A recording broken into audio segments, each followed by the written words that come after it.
예수님의 이름으로 기도하옵나이다. 아멘. 오늘은 3월 3일입니다. 100년 전 3.1절을 기억해 봅니다. 100년 전에 각 도시마다 일시에 독립 만세 운동을 벌였던 날입니다. 우리가 이 3.1절 기념주일을 맞으면서 지나간 세월에 우리 인생 선배들이 얼마나 힘들고 어렵게 살았을까를 떠올려 봅니다.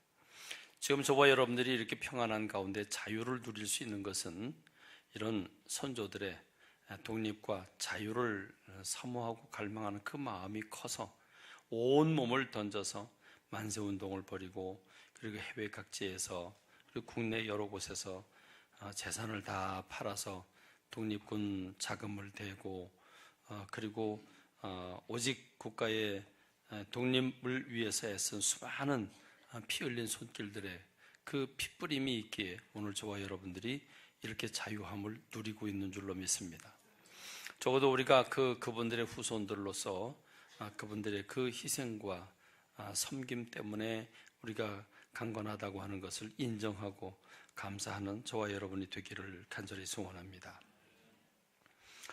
이 100년 전에 우리의 선조들이 독립 만세 운동을 벌였습니다.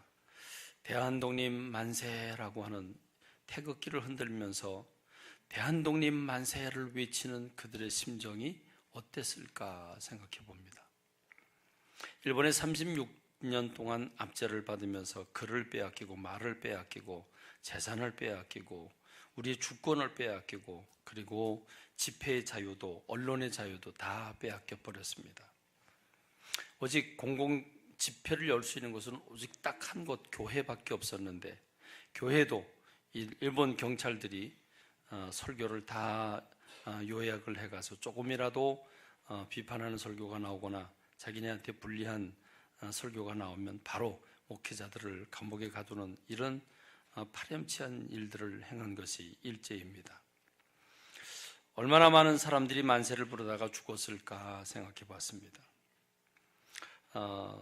기록에 의하면 200만이 만세운동에 참여를 했고 7,500명이 그들이 쏜 총에 목숨을 잃었습니다. 휘두르는 칼에 목숨을 잃었습니다. 16,000명이 부상을 당했습니다.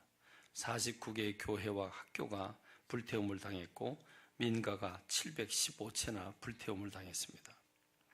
검거를 당한 사람이 46,000명이고 그 중에 7,819명은 유죄로 판결이 나서 모진 고문 속에 생명을 잃어버린 선조들이 참 많습니다. 이 3.1 운동은 3월 1일 날 딱 하루만 있었던 게 아니라 3.1 운동이 7개 도시로 시작을 해서 그것이 다른 도시로 또 시골로 전국 각지로 흩어져서 약 2달 동안 계속해서 독립 만세 운동이 벌어지게 됩니다. 저는 100년 전에 있었던 이 독립 만세 운동을 생각하면서 우리 선조들은 왜 독립 만세 운동을 벌였을까를 생각합니다. 요즘에 이 3.1절 독립 만세 운동을 벌인 이 사건을 유네스코에 등재를 하려고 노력 중에 있다고 그럽니다. 왜 그러냐면 나라를 빼앗기고 식민 통치를 받고 있을 때 자기네 나라를 독립하겠다고 하는 열정을 가지고 독립운동을 벌이는 것은 어느 나라나 수백 개 국가 중에 어느 나라나 다 있는 일이기 때문에 그렇게 아름다울 게 별로 없습니다. 그건 당연한 것이기 때문에. 그러나 우리 민족에게 있었던 3.1절 이 대한독립 만세 운동은 한마디로 무저항, 비폭력 운동이었기 때문입니다. 여러분 생각해 보시죠. 대한독립 만세를 외치기 전에 먼저 독립선언문을 낭독을 하고, 그리고 이제 우리가 우리나라가 자주 독립된 나라임을 선포를 하고, 그리고 대한독립 만세를 불렀다고 한다면 일본과 전쟁을 선포하는 것이고, 그러면 일본 사람들은 바로 총을 쏘게 될 겁니다. 그러면 만세를 부르다가 목숨을 잃어버리는 것을 상상하고 목숨 뺏길 것을 당연히 생각을 하고 각오를 하고 대한독립 만세를 외쳤어야 할 겁니다. 오늘 우리가 행사하는 가운데 만세삼창하는 그 정도가 아니죠. 목숨과 맞바꾼 생명의 몸부림이었습니다. 저는 생각해 봤습니다. 왜 그들은 독립만세운동을 벌였을까? 왜 만세를 불렀을까? 만세를 부르는 건 주로 우리가 승리를 하거나 뭘 취득을 했거나 뭐 좋은 일이 생겼을거나 이럴 때 우리가 만세를 부르게 되는데, 뭐 정복을 했거나. 그런데 대한독립 만세를 외칠 만한 내용이었나? 우리 일본 사람들이 압제를 받고 있고 지금도 받고 있고, 그걸 길거리에서 독립선언문을 낭독한다고 해서 그 순간 독립이 되는 게 아닌데, 왜 그들은 총 한 자로 들지 않고 칼 한 자로 품지도 않고 왜 조건 없이 무방비 상태로 비폭력적으로 만세운동을 벌였을까 하는 겁니다. 내가 만세를 부르면 언제 총알이 날라와 내 생명이 날아갈지 모르는데 그거를 알면서도 그렇게 만세를 부른 이유가 무엇일까? 저는 여러 가지로 곰곰이 생각해 보면서 우리 민족이 참 평화의 민족이었다고 하는 사실과 더불어서 하나님께서 우리 인생들에게 주신 본질이 이렇게 강력하구나 하는 것을 깨달았습니다. 그럼 무엇이겠습니까? 그것은 자유를 향한 갈망 때문이었습니다. 그렇습니다. 하나님은 인간을 하나님의 형상대로 창조해 주셨습니다. 하나님의 성품을 따라 사람을 지으셔서 생각하고 느끼고 의지로 서로 좋아하면서 살아가는 그런 사회적인 인생들로 주님이 우리를 만들어 주셨는데, 이 인격은 자유함을 기본으로 하고 있습니다. 하나님이 아담과 하와에게 선악과를 따먹지 말라고 신신당부를 하면서도 선악과를 따먹지 않도록 조치하지 않으셨습니다. 선악과를 따먹을 수도 있고 따먹지 않을 수도 있는데 자발적인 선택을 원하셨지, 하나님께서 강제로 선악과를 따먹지 않도록 강제화하지 않으셨다는 것입니다. 무엇입니까? 그만큼 하나님은 우리 인생들을 존중해 주셨습니다. 그 인격과 자유를 인정해 주시고 그걸 존중해 주셨습니다. 하나님은 사람들이 그렇게 서로서로 존중해 주면서 서로서로 주권을 인정해 주면서 아름답게 조화롭게 살아가기를 원하셨습니다. 그렇습니다. 언론의 자유도 빼앗기고 집회의 자유마저 다 빼앗긴 그런 상황 속에서 대한독립만세를 외치면 죽는다고 하는 사실을 뻔히 알면서도 그걸 외치는 바보들이 세상에 어디 있겠습니까? 그렇게 바보스러울 만큼 미련하고 바보스러울 만큼 처절했던 이유가 무엇입니까?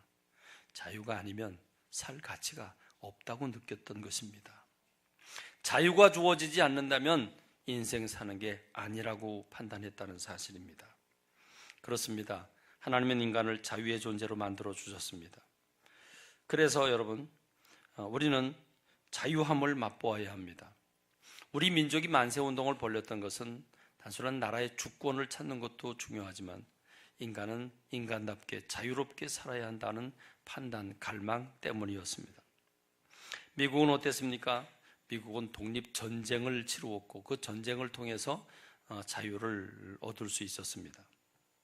근데 여기에는 자유를 향한 몸부림, 자유를 향한 외침이, 아주 뜨거운 피를 쏟는 외침이 있었기 때문인데, 자유가 아니면 죽음을 달라고 하는 패트릭 헤일리라고 하는 의원의 연설 때문이었습니다. 1775년 봄 영국이 미국을 식민 통치하고 있을 때 버지니아주 의회에서는 열띤 토론이 오고 갔습니다. 독립을 위한 혁명이 일어난 이때, 그 혁명이 지지부진할 때 지금 우리가 계속해서 혁명을 주도해 나가야 할 것이냐, 아니면 영국의 지배를 인정하고 굴욕스럽지만 평화를 누리고 살아야 할 것이냐, 이걸 가지고 연일 뜨거운 논란을 벌였지만 끝이 없었습니다. 그럴 때에 이 패트릭 헤일리라고 하는 의원이 즉석에서 연설을 하게 됩니다. 원고도 없이 연설을 하는데 그 끝부분만 제가 살짝 읽어드리면 그렇습니다. 여러분, 더더욱 우리는 표결할 시간이 없습니다. 우리가 비열하게도 표결을 바란다면 지금 너무 늦어져 논쟁에서 물러나올 시간이 없습니다. 항복하고 노예가 되느냐는 것뿐 후퇴가 없습니다. 우리를 묶어둘 쇠사슬이 벼려서 만들어져 있는 것입니다. 쇠사슬의 쨍그렁 소리를 보스턴의 들판에서 들을 수 있을 것입니다. 전쟁은 피할 수 없게 되었습니다. 자, 전쟁이여 오겠으면 오라. 거듭 말하겠거니와 오겠으면 오라. 의장, 이 문제를 가볍게 본다는 것은 있을 수 없는 일입니다. 여러분은 평화를 외칠지는 모르겠습니다. 그러나 평화는 없습니다. 전쟁은 사실상 시작되었습니다. 북쪽으로부터 휘몰아치는 질풍은 우리들의 귀에 울려 퍼지는 전쟁의 격돌 소리를 전할 것입니다. 우리 형제들은 벌써 싸움터에 나가 있습니다. 그런데 우리는 무엇 때문에 여기서 한가롭게 서 있다는 말입니까? 여러분이 바라는 것은 무엇입니까? 무엇을 가지고 싶다는 것입니까? 쇠사슬과 노예의 대가로 얻어지는 고귀한 생명입니까? 아니면 달콤한 평화입니까?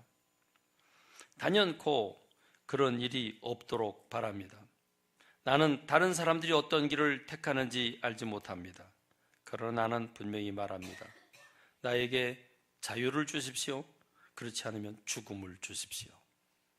그렇습니다. 자유가 아니면 죽음을 달라고 하는 이 피 끓는 연설이 설왕설래하던 의회 전체가 들고 일어나게 되고 결국 전역으로 불씨를 일으켜서 독립전쟁으로 발전하고 그것이 미국이 영국으로부터 자유를 얻게 되는, 그래서 나라를 세우게 되는 기초를 마련하게 되었습니다.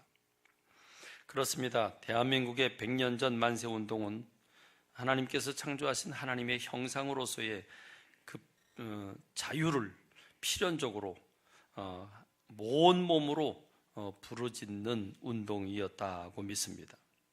만세를 외치다가 죽는 한이 있어도 외칠 수밖에 없는 어쩔 수 없는 영혼의 몸부림이었습니다. 그렇습니다. 인간은 그런 의미에서 어떤 사람이 또 다른 사람을 그게 누구라고 할지라도 억압하거나 구속해서는 안 된다고 하는 사실을 우리는 직시해야 됩니다. 하나님께서 가장 싫어하는 것은 부자가 가난한 사람을 압제하는 일이었습니다. 권력 있는 사람들이 힘없는 백성들을 압제하는 것이었습니다. 여러분, 이스라엘 백성들이 무엇 때문에 70년 동안 바벨론의 포로로 끌려가서 고생을 하게 되었습니까?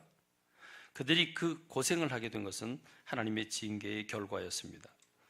에스겔서 22장 6절로 7절에 보면 예루살렘의 죄를 지적해주고 있는데 그 죄의 내용은 이렇습니다. 이스라엘 모든 고관은 각기 권세대로 피를 흘리려고 네 가운데 있었도다. 그들이 네 가운데서 부모를 업신여겼으며 네 가운데서 나그네를 학대하였으며 네 가운데서 고아와 과부를 해하였도다. 이렇게 말씀하고 있습니다. 그래서 하나님이 보응하셨고 보응한 방법이 바벨론 포로로 끌려가는 것이었습니다. 하나님은 레위기 또 출애굽기, 민수기, 신명기를 보면 출애굽한 백성들에게 법을 만들어 주십니다. 하나님을 믿는 사람들이 살아나가야 할 법을 주시는 율법인데 그 율법에 보면 하나님은 농사를 짓고 타작을 할 때 그 모든 농산물들을 다 비지 말라고 그랬습니다. 반 모퉁이는 의도적으로 남겨놓으라고 말씀하고 있습니다. 여러 이삭들이 떨어지면 그거 싹싹 주워가지 말라고 말합니다. 나그네가 길 가다가 배가 고픈데 옆에 과수원이 있으면 들어가서 따먹어도 괜찮았습니다. 고구마 밭을 만나면 고구마를 캐서 그걸 먹고 가도 죄가 아니었습니다. 하나님은 고아와 가난한 사람, 힘없는 사람들 편에서 그들을 돌보고 인도하시는 분이셨습니다. 그렇기 때문에 사람이 사람을 압제하는 일은 하나님이 가장 싫어하는 죄 중에 하나가 됩니다. 그래서 정의와 공의를 외쳤던 이유가 바로 그 이유입니다. 그런 점에서 우리 대한민국 백성들, 우리의 인생의 선배들이 100년 전에 대한독립 만세를 외쳤던 것은 단순한 자유를 위한 몸부림을 넘어서 인간이 자유로 구속받을 때 어떤 상태가 된다고 하는 것을 강력하게 온 인류에게 보여준 사건이라 말할 수 있을 것입니다. 그런 점에서 오늘 우리가 살고 있는 우리 현실을 좀 바라다 봅니다. 우리 현실은 어떻습니까? 우리가 살고 있는 사회의 주변은 어떻습니까? 여러분의 삶의 주변. 힘 있는 사람들이 힘 없는 사람들을 다스리는, 그래서 갑질을 하는 이런 경우를 많이 보지 않습니까? 지금 큰 그룹, 큰 회사에 대단한 분들이 말도 안 되는 그런 언어 폭력을 하고 이래서 온 백성이 분노하는 가운데 감옥으로 끌려가는 모습들을 우리가 많이 보지 않았습니까?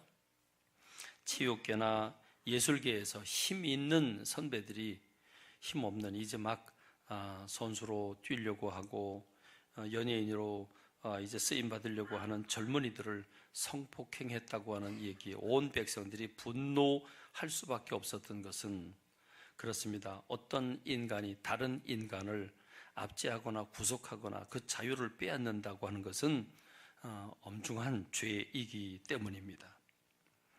그러고 보면 오늘 우리가 그건 먼 데 일이 아니라 가까운 데 있는 일임을 우리가 발견합니다. 여러분의 가정에서는 여러분 서로 구속하는 일이 없습니까? 부부관계는 어떻습니까? 우리 남자들은 대화를 나누다 보면 조금 좀 억울하다, 조금 이해가 잘 안 된다, 전달이 안 된다 그러면 알지도 못하는 사이에 목소리가 자꾸 올라가는 경향이 있습니다. 이렇게 소리를 지르다 보면 그럼 아내들은 한마디로 남편들이 윽박 지른다고 생각을 합니다. 요즘은 우리 여성들을 향해서 예쁘다 하고 말을 해도 성차별이라고 하는 차별법에 해당이 된다고 그럽니다. 이제 예쁘다 소리도 못합니다. 그렇습니다. 우리가 살아가는 세상이 부부관계는 어떨까? 남편은 아내를 구속하고 아내는 남편을 구속하고 있는 것은 아닐까? 특별히 비일비재하게 나타나는 상처, 그 상처는 놀랍게도 나를 가장 사랑하는 부모들에게서 받는다는 거죠. 부모가 자녀들에게 나이도 얼마나 많은 차이를 가지고 있고 생명도 주었을 뿐만 아니라 먹는 거 입는 거 다 주고 있죠. 그러니까 나이 어린 아이들에게 부모는 정말 그 아이를 깨우치기 위해서 중심으로 매를 때리는 것도 있지만 솔직히 말하면 화나서 때리는 경우도 많습니다. 그렇죠? 그러고 보면 우리 부모들이 우리 자녀들을 얼마나 그들의 자의적인 생각이나 그들의 그 인격을 존중해 주는 것보다는 비인격적으로 대하거나 그들의 자유를 빼앗고 억압한 것이 얼마나 많을까, 얼마나 구속시킨 게 얼마나 많을까 하는 생각을 해보면 어떤 부모도 자유로울 부모가 없을 것이라고 생각합니다. 그렇습니다. 여러분, 우리가 무엇을 깨달아야 합니까? 오늘 우리가 읽은 성경 말씀을 보면 주님께서 이렇게 말씀을 하십니다. 자기를 믿은 유대인들을 향해서 주님이 너희가 내 말에 거하면 참으로 내 제자가 되고 진리를 알지니 진리가 너희를 자유롭게 하리라 그랬습니다. 내 말이 너희가 내 말에 거하면, 너희가 내 말, 내가 증거하는 주님의 말씀, 그 말씀을 받아들여서 그 말씀을 실천에 옮기게 되면 그때 비로소 너희들이 내 제자가 된다. 내 제자가 돼서 나와 더불어 주님과 더불어 하나가 되는 상태가 되면 진리를 발견하게 될 것이고 그 진리가 너희를 자유롭게 할 것이라고 했습니다. 그렇습니다. 이 말씀이 바로 이것입니다. 오늘 저와 여러분들이 어떻게 살아가고 있습니까? 오늘 저와 여러분들은 다른 사람들을 얼마나 존중하고 있습니까? 다른 사람의 인격을 얼마나 인정하고 그 사람의 생김새와 그 사람의 은사와 그 사람의 재질과 그 사람의 말과 그 사람의 행동을 얼마나 존중하고 얼마나 배려하고 얼마나 용납하고 얼마나 용서하면서 서로 우리가 조화를 이루고 살고 있는가 그 말입니다. 그러고 보면 다툼이 어디서 일어납니까? 다툼은 자기 것을 확실히 정해놓고 자기 것과 다른 게 나타날 때, 그리고 내 것과 다른 것을 강하게 주장할 때, 그러면 내 안에서 똑같이 반대급부로 그걸 주장하게 되는 일들이 일어납니다. 결국은 다툼은 자기의 주장이 셀 때, 그걸 고집을 부릴 때 거기서 일어납니다. 이 다툼은 결국 다툼이 있는 곳에 분열이 일어나고 분열이 있는 곳에는 전쟁이 일어나게 되어 있습니다. 그렇습니다. 그래서 빌립보서 2장 3절 5절의 말씀을 보면 아무 일이든지 다툼이나 허용으로 하지 말고 오직 겸손한 마음으로 각각 자기보다 남을 낮게 여기고 각각 자기 일을 돌볼 뿐더러 또한 각각 다른 사람의 일을 돌보아 나의 기쁨을 충만하게 하라. 너희 안에 이 마음을 품으라. 곧 그리스도 예수의 마음이다. 이렇게 말씀했습니다.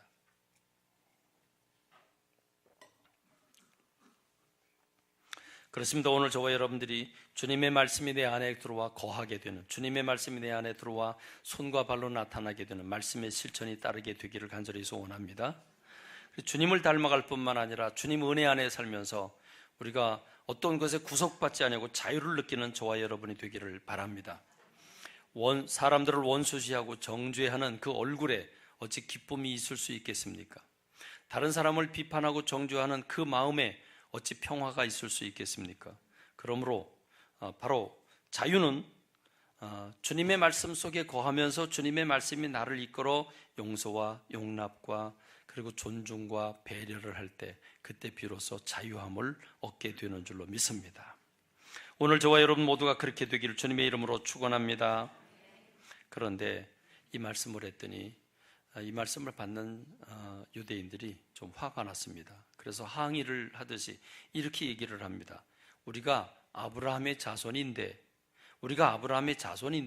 남의 종된 적이 없는데 어째서 우리 보고 자유하게 될 거라고 말하냐? 지금도 우리는 자유한데 어째서 우리 보고 자유하다고 말하냐? 이렇게 얘기를 합니다.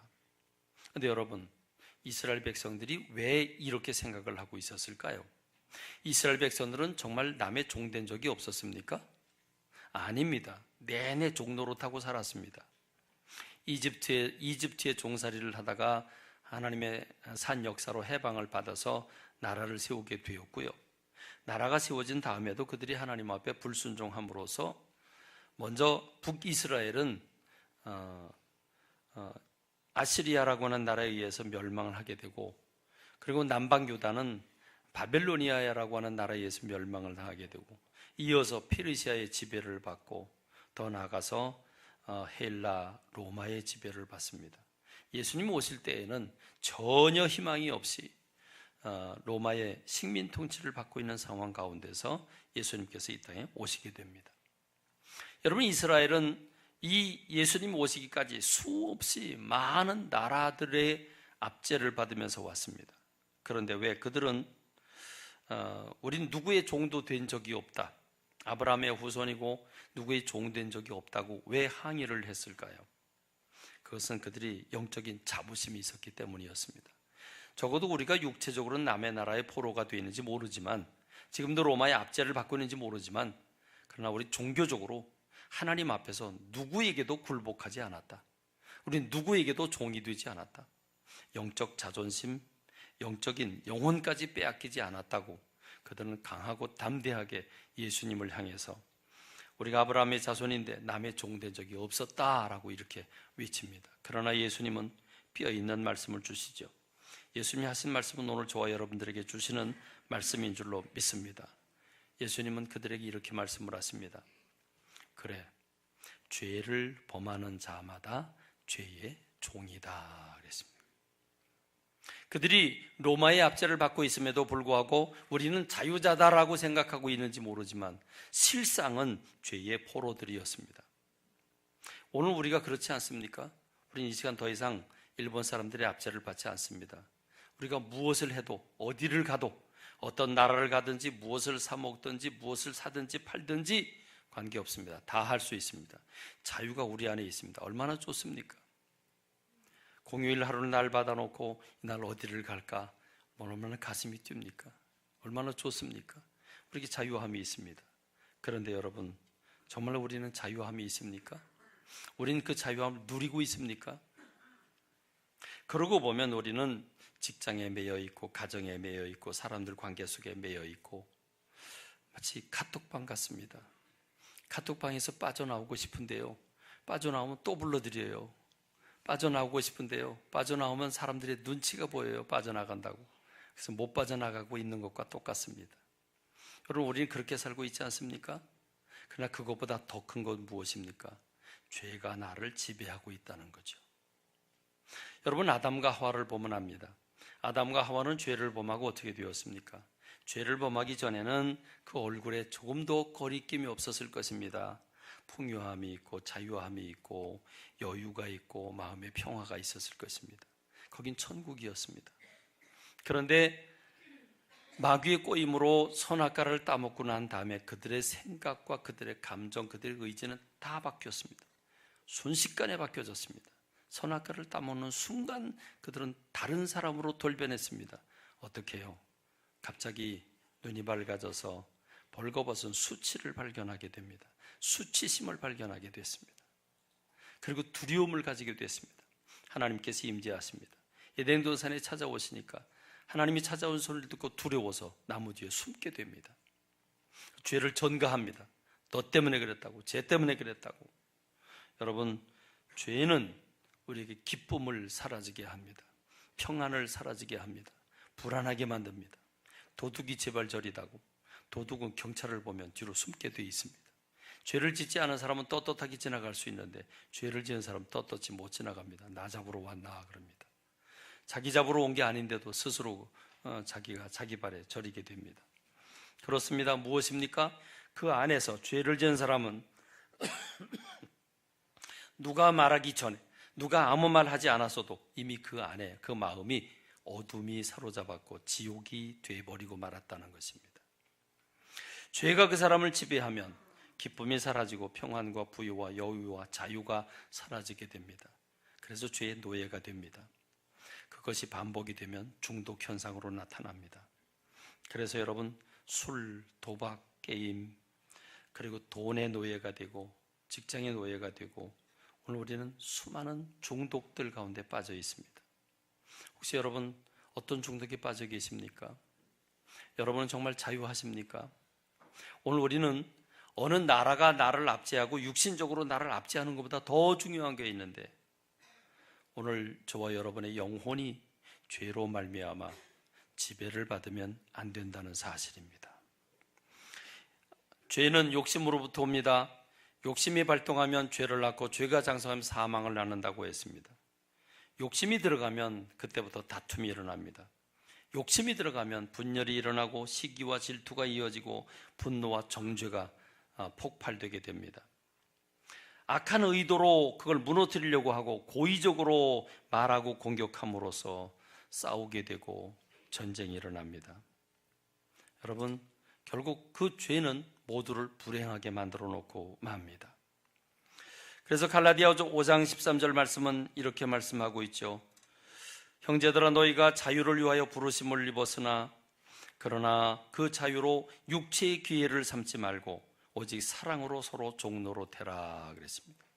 내 육체가 안락하고 내 육체가 쾌락을 즐기는 것에 그 자유를 사용하지 말고 서로 사랑으로 종노릇하는 데 자유를 사용하라고 말씀하고 계십니다. 그렇습니다. 만일 서로 물고 먹으면 피차 멸망할까 조심하라 이렇게 말씀하고 계십니다. 그러므로 오늘 저와 여러분들은 내 안에 계신 성령님의 인도를 받아서 성령께서 나를 이끌어 주시는 대로 내가 그 성령께 순종하고 살아나갈 때 비로소 우리가 평안을 얻게 되는 줄로 믿습니다. 어떤 사람도 죄와 싸워서 이길 사람은 단 한 사람도 없습니다. 어떤 사람이 죄와 대항을 하면서 내가 너와 싸우겠다. 여러분, 결심은 대단하지요. 결심은 대단하지만 죄와 마귀와 더불어 싸워서 이길 사람은 없습니다. 그러나 성령께서 도우실 때, 우리 주님이 도우실 때 비로소 우리는 그 죄와 더불어 싸워 이길 수 있게 되는 줄로 믿습니다. 마귀를 추방할 수 있는 줄로 믿습니다.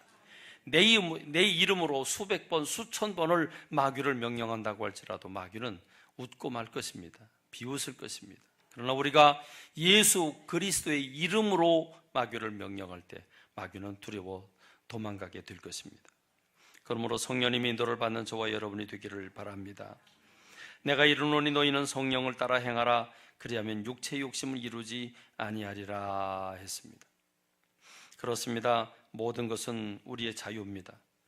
고린도전서 10장에 보면 모든 것이 가하다고 했습니다. 모든 것이 가하지만 모든 것이 가하다. 모든 걸 다 할 수 있다는 말이죠. 내가 모든 걸 다 할 수 있다. 그러나 모든 건 가능하지만 다 열려 있지만 무슨 행동을 한다든지 그 행동이 다 유익한 건 아니다. 내가 하고 싶은 걸 할 수는 있지만 그게 모든 사람들에게 덕이 되는 건 아니다. 그러므로 누구든지 자기의 유익을 구하지 말고 남의 유익을 구하라 그랬습니다. 왜 이런 얘기가 나왔습니까? 우상에게 드려진 우상 제물을 그거를 먹어야 되느냐 말아야 되느냐는 문제를 가지고 사도 바울은 여러 사례를 얘기해 줍니다. 자, 너희들이 시장에 가서 고기를 사려고 할 때 주인에게 이것이 우상에게 드려진 제물이냐 아니냐 묻지 마라. 묻지 말고 시장에 내다 팔면 그냥 자유롭게 사서 먹어라. 만일 혹시 누가 너희를 초청을 하게 되면 초청한 집에 가서 고기 반찬이 나오면 그 고기 반찬이 우상에게 드려졌던 것이냐 아니냐 그거 묻지 말고 차려진 거 감사함으로 먹어라. 그러나 만일 초청한 사람이 내가 이게 우리 신께 드렸던 제물인데 잡숴도 되겠습니까? 라고 말을 한다면 너는 그 사람의 인격을 생각해서 먹지 마라.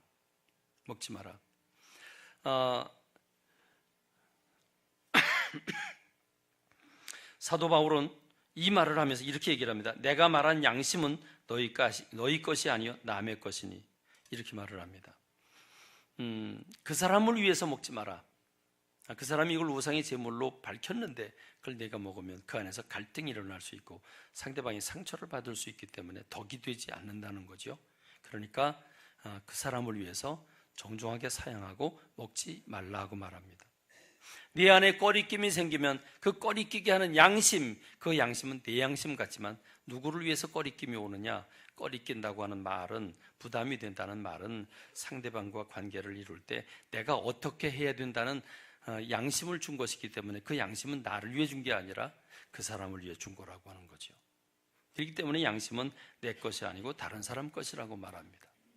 그러면 오늘 저와 여러분들이 100년 전에 우리 인생의 선배들이 목숨을 걸고 비폭력으로 무저항으로 그들이 대한독립 만세를 외치면서 그 총칼 앞에 쓰러졌습니다. 그 열매를 오늘 저와 여러분들이 고스란히 보고 있습니다. 그러므로 우리는 자유를 누리고 살아야 되는 줄로 믿습니다. 평안을 누리고 살아야 되는 줄로 믿습니다. 행복을 누리고 살아야 되는 줄로 믿습니다. 그것은 서로 사랑의 종로로 탈 때 가능한 줄로 믿습니다. 자기를 위해 쓰는 것이 아니라 상대방을 먼저 생각하고 그렇게 행동할 때 바로 그 행복이 오는 줄로 믿습니다. 그래서 너희가 먹든지 마시든지 무엇을 하든지 다 하나님의 영광을 위해서 하라고 했습니다.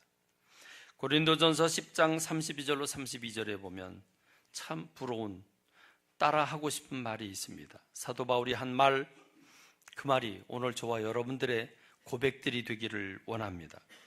우리 고린도 10장 32절 33절 우리 다 같이 함께 읽겠습니다.